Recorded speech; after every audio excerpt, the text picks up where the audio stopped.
70살 넘어 가족에게 무시받는 사람들의 네 가지 공통점. 엄마는 그냥 좀 가만히 계세요. 72세 박영자 할머니는 그날 아들의 그 한마디에 온몸이 얼어붙었습니다. 명절 아침부터 6시간 동안 부엌에서 갈비찜을 하고 잡채를 볶고 손주들 좋아하는 동그랑땡까지 부쳤는데 말이죠. 식탁에 둘러앉은 가족들 앞에서 박할머니가 며느리에게 이렇게 말했습니다. 애가 밥을 이렇게 안 먹으면 어떻게 해? 스마트폰만 들여다보고. 그 순간이었습니다. 며느리는 젓가락을 탁 내려놓고 눈을 흘겼고 아들은 박할머니를 노려보며 소리쳤습니다. 엄마, 진짜 제발 좀 가만히 계세요. 우리 방식이 있다니까요. 손주는 할머니 얼굴도 안 보고 방으로 뛰어 들어갔습니다. 박할머니는 그날 밤 설거지를 하면서 멈출 수 없이 눈물이 흘렀습니다. 내가 뭘 잘못했다고? 여러분, 혹시 지금 이 장면이 낯설지 않으신가요? 나는 평생 자식들 위해 살았는데 왜 이렇게 무시당하는 걸까요?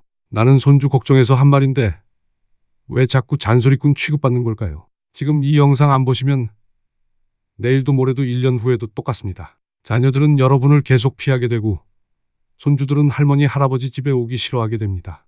명절 때만 억지로 얼굴 보러 오는 그런 관계로 굳어집니다. 하지만 오늘 이 영상 하나로 그 모든 게 바뀝니다. 지금 당장 확인해야 할 위험 신호 4가지. 하나라도 해당되면 오늘 밤부터 바로 바꾸셔야 합니다. 제가 40년간 수천 명의 어르신을 상담하면서 발견한 충격적인 진실이 있습니다. 가족에게 무시받는 건 나이 때문이 아니었습니다. 재산 때문도 아니었고요. 능력 때문도 아니었습니다. 단 4가지 태도. 이것만 바꾸면 자녀들이 먼저 전화합니다.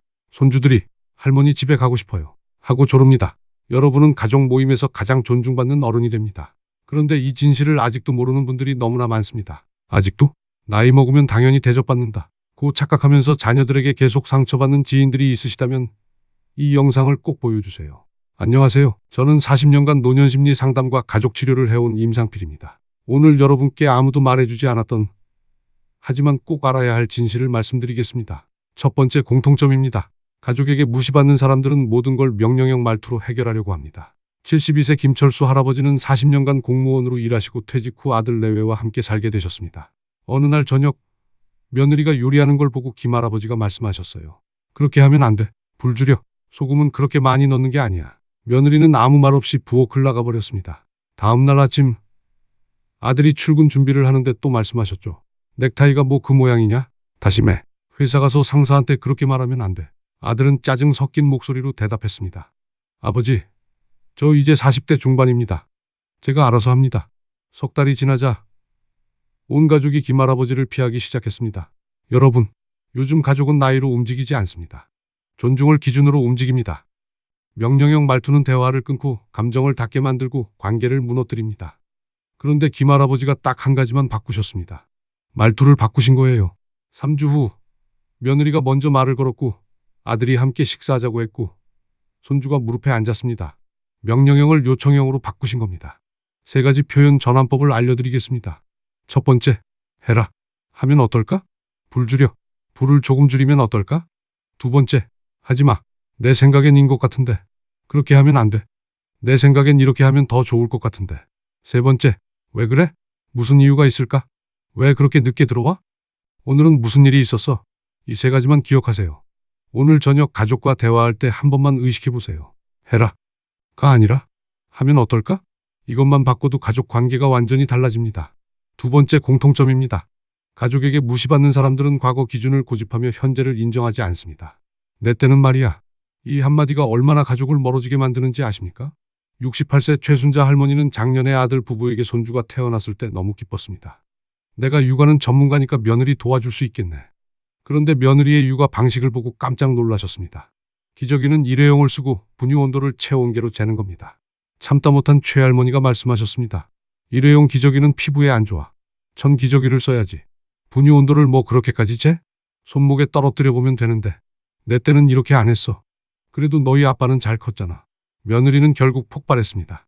어머니, 시대가 바뀌었어요. 제 아이는 제가 제 방식대로 키우겠습니다.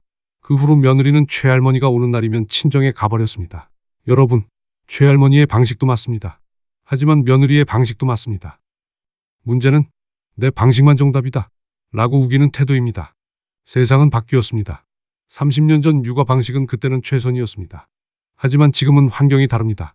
내 때는 이랬는데 라고 말하는 순간 여러분은 가족의 현재를 부정하는 겁니다.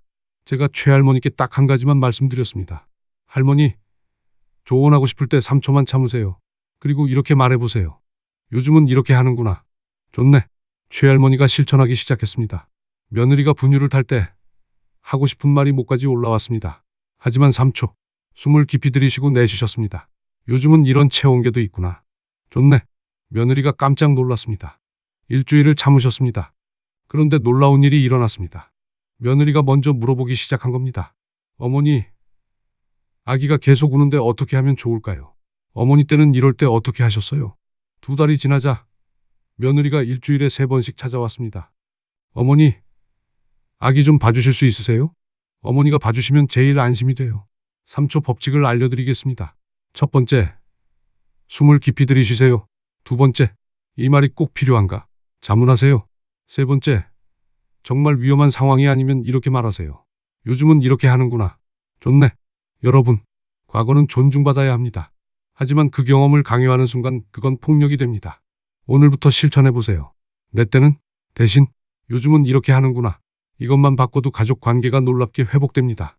3번째 공통점입니다. 가족에게 무시받는 사람들은 감정 표출을 제어하지 못해 집안 분위기를 무겁게 만듭니다.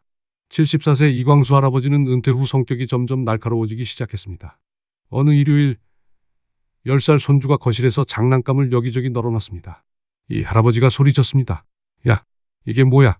당장 치워. 빨리. 손주는 울음을 터뜨렸고 아들은 난처한 표정을 지었습니다. 아버지, 애가 놀고 있었는데 그렇게까지 하실 필요 있어요? 이 할아버지는 더 화가 났습니다. 뭐? 내가 아버지한테 대드는 거야? 오늘 당장 나가. 집안이 순식간에 얼어붙었습니다. 다음 주말 손주가 이렇게 말했습니다. 엄마, 나 할아버지 무서워. 할아버지 집 안 갈래. 한 달이 지나자 아들 가족은 방문을 점점 줄였습니다. 여러분, 감정을 조절하지 못하면 사랑도 폭력이 됩니다. 나이가 들수록 감정 조절은 품격이 됩니다. 그런데 이 할아버지가 제가 알려드린 방법을 실천하기 시작하셨습니다. 2개월 후 손주가 전화했습니다. 할아버지 보고 싶어요. 이번 주말에 갈게요. 뭘 바꾸셨을까요? 감정이 올라올 때 즉시 하는 3가지 기술입니다. 첫 번째 기술, 5초 멈춤 호흡법. 화가 치밀어 오르면 입을 열기 전에 5초만 멈추세요. 코로 천천히 숨을 들이쉬고 입으로 천천히 내쉬세요. 하나, 둘, 셋, 넷, 다섯. 단 5초입니다. 하지만 이 5초가 관계를 살립니다. 2번째 기술, 상황 이탈법. 화가 가라앉지 않으면 그 자리를 떠나세요. 잠깐 화장실 좀 다녀올게. 산책 좀 하고 올게. 10분만 혼자 있으세요. 10분이 지나면 화의 80%는 사라집니다. 3번째 기술, 감정 전환 문장. 화가 나거나 서운할 때 머릿속으로 이 문장을 3번 반복하세요. 나는 사랑받고 싶은 거야. 나는 사랑받고 싶은 거야. 나는 사랑받고 싶은 거야. 여러분의 화와 서운함 뒤에는 사실 외로움이 있습니다. 그걸 인정하는 순간 화는 눈 녹듯이 사라집니다. 이 할아버지는 이 방법을 쓰기 시작했습니다. 손주가 장난감을 안 치웠을 때 5초를 세고 마당에 나가 10분을 쉬었습니다. 다시 들어왔을 때 조용히 말했습니다. 우리 손주, 장난감 다 놀았으면 같이 정리할까?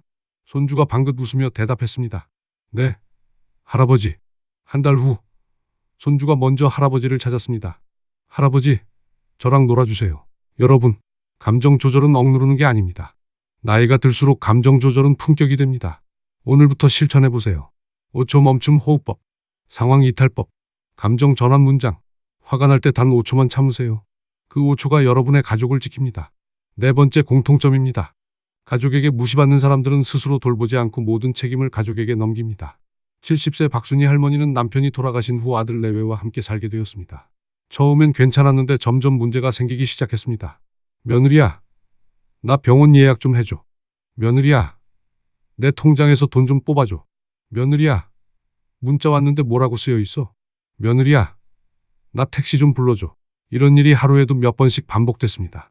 며느리는 처음엔 웃으며 도와줬지만 한 달, 2달, 석 달이 지나자 지쳐갔습니다.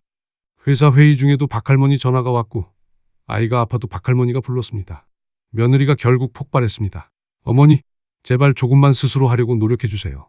핸드폰 사용법 가르쳐 드린 게 몇 번인데 아직도 모르신다고 하시면 어떡해요. 박할머니는 눈물을 흘렸습니다. 나이 먹으니까 뭐 하나 제대로 못해서 그런 건데. 여러분, 저는 이렇게 말씀드렸습니다. 할머니, 할 수 있는 일까지 며느리에게 시키면 그건 의존이 아니라 착취입니다. 박할머니는 깜짝 놀라셨습니다. 사실 박할머니는 할 수 있었습니다. 하지만 며느리가 해주니까 편했던 겁니다. 배우는 게 귀찮았던 겁니다. 자립은 완전히 혼자 사는 게 아닙니다. 최대한 내가 할 수 있는 건 내가 하려고 노력하는 태도입니다.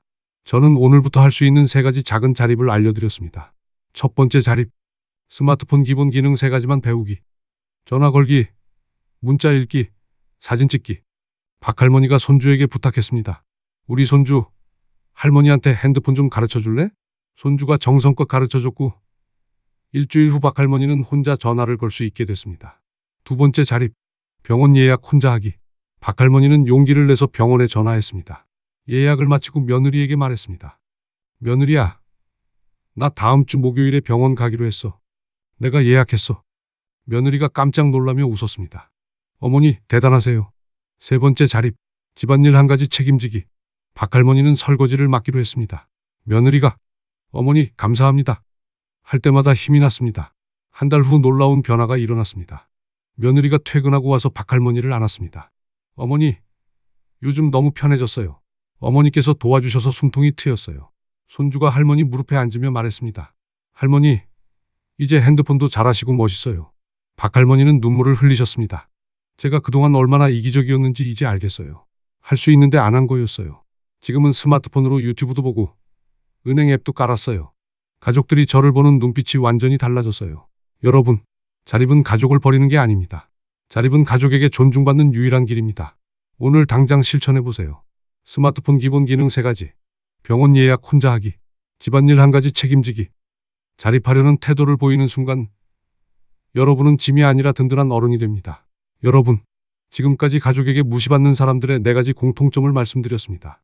첫 번째, 명령형 말투. 해라가 아니라 하면 어떨까? 두 번째, 과거 기준 고집. 내 때는 이 아니라 요즘은 이렇게 하는구나. 세 번째, 감정 조절 실패. 5초만 참으세요. 단 5초만. 네 번째, 자립하지 않는 태도. 할 수 있는 건 스스로 하려고 노력하세요. 여러분, 70 이후 존중받는 사람들의 진짜 비밀은 특별한 능력이 아니었습니다. 바로 태도였습니다. 나이를 먹는 건 자연히 합니다. 하지만 대우를 받는 건 태도가 만듭니다. 그런데 좋은 소식이 있습니다. 지금부터라도 늦지 않았습니다. 오늘 밤부터 시작하시면 됩니다.